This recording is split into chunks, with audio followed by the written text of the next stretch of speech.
बिस्मिल्लाहिर्रहमानिर्रहीम। अस्सलाम वालेकुम। मैं सैयद इमरान शफ़क़त आपकी खिदमत में हाज़िर हूँ। इस हुकूमत का सबसे बड़ा जो दावा है वो ये है कि ये साफ़ चली शफाफ चली, तहरीक इंसाफ के बारे में कहा जाता था। और सबसे बड़ा दावा जो इमरान ख़ान को मुमताज़ करता था दूसरे सियासी लीडरों से वो ये था कि ये ना खाता है ना खाने देता है। इनका जो दामन था वो करप्शन से पाक कहा जाता था होगा। लेकिन मामला ये है कि ये हुकूमत किस तरह दो नंबरियाँ करके चल रही है और किस तरह ये कानून को अपने हाथ में ले रही है और किस तरह ये पार्लियामेंट को बुलडोज़ कर रही है। ये बिल्कुल माजी की हुकूमतों जैसी हुकूमत है और इसमें कोई फ़र्क नहीं। इसकी मिसाल ये है कि इस वक्त पाकिस्तान सी पैक अथॉरिटी जो है उसके जो चेयरमैन हैं आसिम सलीम बाजवा साहब, वो ज़ाहिर है कि गर्दाब में आए हुए हैं। लेकिन मामला ये है कि यानी इनको नवाजने के लिए या अपने मकासद हासिल करने के लिए सी पैक अथॉरिटी का जो क़याम था वो पार्लियामेंट इन सेशन ना हो, उन दिनों में एक यानी 5 अक्टूबर 2019 को एक ऑर्डिनेंस सदर के ज़रिए जारी करवाया गया और वो था ये सी पैक अथॉरिटी का और उसके चेयरमैन लगाए गए आसिम सलीम बाजवा साहब। कानून के मुताबिक जो सदारती ऑर्डिनेंस होता है वो उस वक़्त नाफिज होता है या जारी होता है जब पार्लियामेंट इन सेशन ना हो।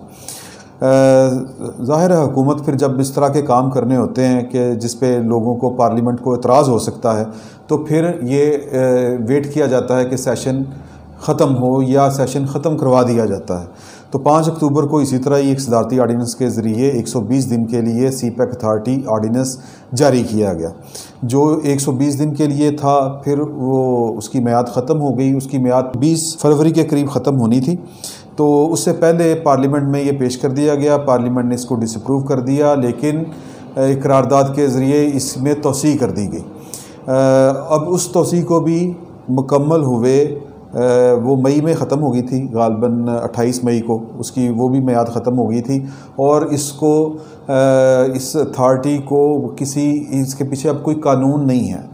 97 डेज़ गुज़र चुके हैं इसको बग़ैर किसी कानून के ये अदारा कायम है और आसिम सलीम बाजवा साहब इसकी मीटिंग्स भी कर रहे हैं, इसकी नौकरियों के इश्तिहार भी दे रहे हैं और यूँ समझें कि आप वो जितने काम कर रहे हैं उनके पीछे कोई कानून नहीं है अनटिल अनलेस कि इसको बिल के ज़रिए पार्लियामेंट जो है या तो वो इसको अप्रूव कर दे या फिर रिजेक्ट कर दे।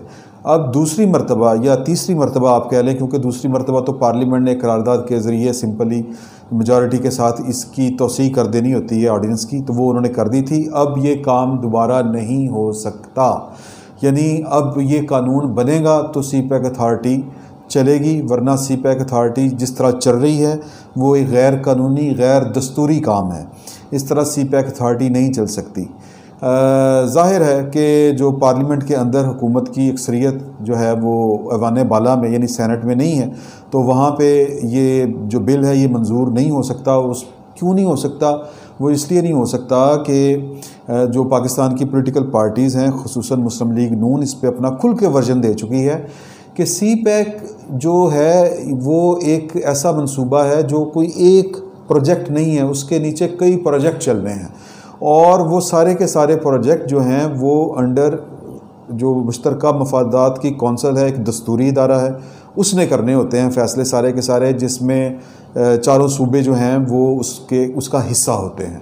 तो एक अथॉरिटी बना के बेसिकली ये जो दस्तूरी सूबों का हक़ है, यानी जो सूबों ने इख्तियार दिया हुआ है कि एक आइन ने ये कहा हुआ है कि एक सर्टन अमाउंट से ज़्यादा कोई प्रोजेक्ट किसी सूबे में अगर लगना हो तो उसकी इजाज़त जो है वो फिर CEC से लेनी पड़ेगी, यानी मुश्तरका मफादात की कौंसल से।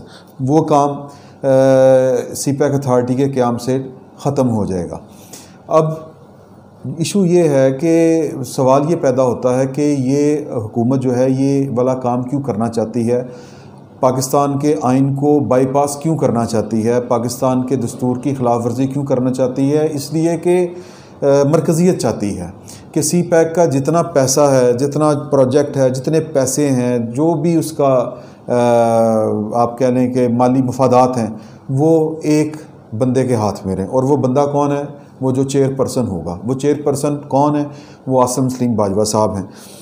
एक तो ये बात होगी, मैं बड़े दिनों से आपसे कह रहा था कि एक तो ये तय हो गया कि इस वक्त सी पैक अथॉरिटी के पीछे कोई कानून नहीं है, और सी पैक अथॉरिटी का क़याम बज़ाते ख़ुद अगर दस्तूर पाकिस्तान की मंशा और उसकी रूह के ख़िलाफ़ है, क्योंकि इससे सूबों के हकूक़ मुतासिर होते हैं, और ये वर्जन जो है ये पाकिस्तान की पॉलिटिकल पार्टियों का है। तो पाकिस्तान की जो अपोजिशन है उसकी मौजूदगी में जबकि सेनेट में उनकी अक्सरियत है, तो ये बिल मंजूर नहीं हो सकता। हुकूमत चाहेगी कि ये बिल जो है इसको इसी तरह जिस तरह 97 दिन इन्होंने गुजार दिए हैं बग़ैर किसी कानून के, तो मार्च में जाके, यानी अभी मार्च को भी देखें कितने दिन पड़े हुए हैं, कितने महीने पड़े हुए हैं, तो मार्च में जाके सेनेट का इलेक्शन होना है। सेनेट के इलेक्शन में उम्मीद की जा रही है कि तहरीक इंसाफ की सीटें बढ़ जाएंगी, तो फिर ये हो सकता है कि वो कानून पास करें, सेनेट में लेके जाएं, फिर पास होगा। तो एक गैर कानूनी और गैर आइनी काम इमरान खान साहब की हुकूमत पिछले 97 रोज़ से जारी रखे हुए है। इसका जवाब पाकिस्तान की सियासी जमातों को लेना है, लेकिन पाकिस्तान की सियासी जमातें जो हैं वो सत्तू पी के लेटी हुई हैं। और ये भी हो सकता है कि ये बिल पेश कर दिया जाए और पाकिस्तान की सियासी जमातें जो हैं वो किसी डंडे के यानी दबाव में आके वो इसकी हिमायत में यानी बिल मंजूर कर लें, क्योंकि हम आर्मी एक्ट में जो बाजमात बिल मंजूर किया गया था हमें याद है, तो इसमें भी इंटरेस्ट जो है वो उन्हीं लोगों का है। तो हो सकता है पाकिस्तान की पॉलिटिकल पार्टियां ये वाला काम कर लें। अदरवाइज़ अगर पाकिस्तान की पॉलिटिकल पार्टियां पोजीशन स्टैंड लेती हैं, असूली स्टैंड लेती हैं पाकिस्तान के दस्तूर के लिए, सूबों के हकूक़ के लिए, 18वीं तरमीम को मद्देनज़र रखते हुए, तो फिर तो ये बिल मंजूर नहीं होगा और फिर इनको सेनेट में अपनी अक्सरियत आने का इंतज़ार करने पड़ेगा हुकूमत को। दूसरी बात जो मैं पहले दिन से कह रहा हूँ कि आसिम सलीम बाजवा साहब का chairman C pack authority Pakistan के मफादात के ख़िलाफ़ है। वो क्यों ख़िलाफ़ है? वो इसलिए ख़िलाफ़ है, ये मैं एक सियासी बात कर रहा था, कि अखलाकी बात कर रहा था कि सी पैक के ख़िलाफ़ अमेरिका है और अमेरिका के साथ आसिम सलीम बाजवा साहब के कारोबारी मफादात जो हैं वो जुड़े हुए हैं, और अमेरिका नहीं चाहता कि सी पैक जो है वो पाकिस्तान में चले और पाकिस्तान और चाइना मिलके आगे बढ़ें। तो उसमें अब ये एक, चूँकि मैं आज देख रहा था ये वाला कानून, तो इसमें जो आर्टिकल 6 है इस ऑर्डिनेंस का, वो ख़ुद क्या कह रहा है वो मैं आपको सुना देता हूँ। वो कॉन्फ्लिक्ट ऑफ इंटरेस्ट का है। No person shall be appointed as chairperson, executive director or member if he has any direct or indirect financial interest in, or has any connection which might reasonably be viewed as giving rise to a conflict of interest with any person involved in any China-Pakistan economic corridor project। यानी इसका मतलब ये है कि ऐसा बंदा chairperson या इसका CEO या जो डायरेक्टर है वो नहीं लगेगा जिसका बराह रास्त या इनडायरेक्ट या बिलवास्ता या बिलावास्ता ताल्लुक़ किसी ऐसे शख्स के साथ हो जिसका मुफाद जो जुड़ा है या जो सी पैक के प्रोजेक्ट के साथ जिसका मुफाद जुड़ा हो। तो बाजवा साहब जो हैं उन्होंने तो सिर्फ लाइन कंपनी बनाई हुई है, ये अहमद नूरानी साहब की ख़बर में है, और वो मैन पावर सप्लाई करने वाली है, और पता नहीं कौन कौन सी चीज़ें हैं। वो भी अहमद नूरानी साहब से मेहरबानी कि अगर वो जारी कर दें। फिर आगे चल के वो कहते हैं जी, ये कानून कह रहा है कि no person appointed as chairperson, executive director or any or a member shall during his term in office have or maintain any direct or indirect financial interest with any person involved in any China-Pakistan economic corridor project. The chairperson, executive directors or members shall not, at any time during their term of office, engage themselves in any other service, business, vocation or employment with any other person। तो यहाँ पे भी बाजको company आ जाती है जनाब, कि बाजको company जो है अब इसमें वो हिस्सेदार हैं, तो उनका जो इंटरेस्ट है वो सी पैक के साथ जुड़ा हुआ है। तो ये तो बड़ी खुली 2 नंबरी है। अब इसी कानून के तहत अगर कोई बंदा या अपोजिशन जो है वो सवाल उठाना चाहे किसी अदालती फ़ोर, पहली बात तो ये होगी कि पहले ये जो इन्फोर्स कर लिया जाए जो सी पैक अथॉरिटी ऑर्डिनेंस है, कि आप पार्लियामेंट इसको मंजूर करती है। अगर पार्लियामेंट इसको मंजूर कर लेती है तो इसमें इस कानून की जो आर्टिकल 6 है, अगर ये मंजूर हो जाता है तो उसके तहत भी जनरल आसिम सलीम बाजवा साहब इस अथॉरिटी के चेयरपर्सन लगने की अहलियत नहीं रखते, क्योंकि इनके कारोबारी मफादात हैं डायरेक्टली इसलिए हैं कि इनकी बीवी बाजको कंपनी में और इनके बच्चे बाजको कंपनी में। फैमिली की तारीफ़ ही है, फैमिली की तारीफ़ है कि आपकी अहलिया और आपके बच्चे, और इनडायरेक्ट जो रिलेशन है वो आपके भाई भी हो सकते हैं। तो ये कैसे हो सकता है कि आपके भाई ये काम कर रहे हो, आपकी बीवी उसके अंदर हिस्सेदार हो? कागज़ों में तो उन्होंने कह दिया है कि जनाब के जब मैंने अपने सासे ज़ाहिर किए थे तो मेरी बीवी ने 1 जून को बाजको कंपनी से अपना जो था शेयर निकाल लिया था, उससे अपना ताल्लुक़ ख़त्म कर लिया था। लेकिन ये ताल्लुक़ इस तरह ख़त्म नहीं होते, ये कागज़ों में तो हो सकते हैं, अमली तौर पे नहीं हो सकते।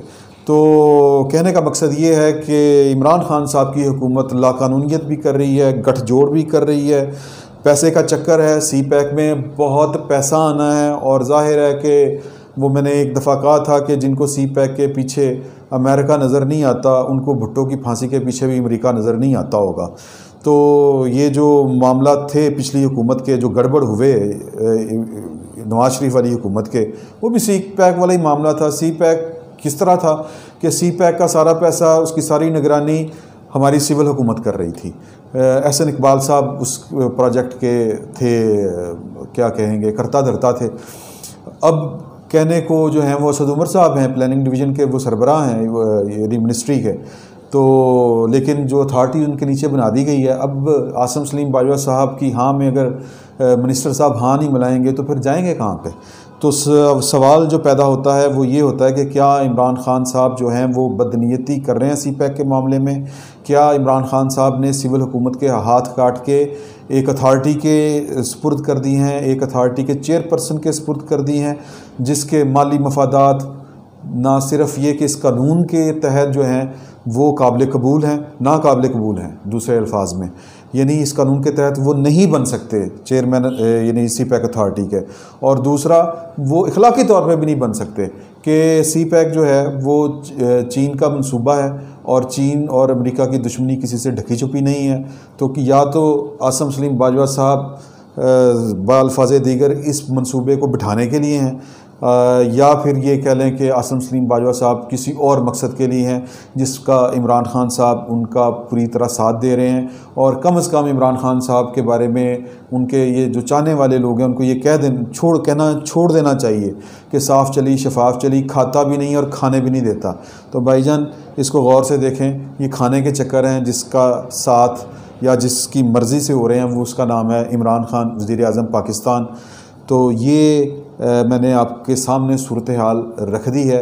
बेहतर ये होगा कि इमरान खान साहब अपना जो तासुर है कि खाता भी नहीं और खाने भी नहीं देता, तो उसको बचाने के लिए आसिम सलीम बाजवा साहब की बजाय कोई और चेयरपर्सन ढूंढ ले। और भी बहुत हैं जिनके कारोबार नहीं हैं और जिन्होंने सिर्फ पाकिस्तान की खिदमत ही की है। फिलवक़्त के लिए इतना ही, बहुत बहुत शुक्रिया।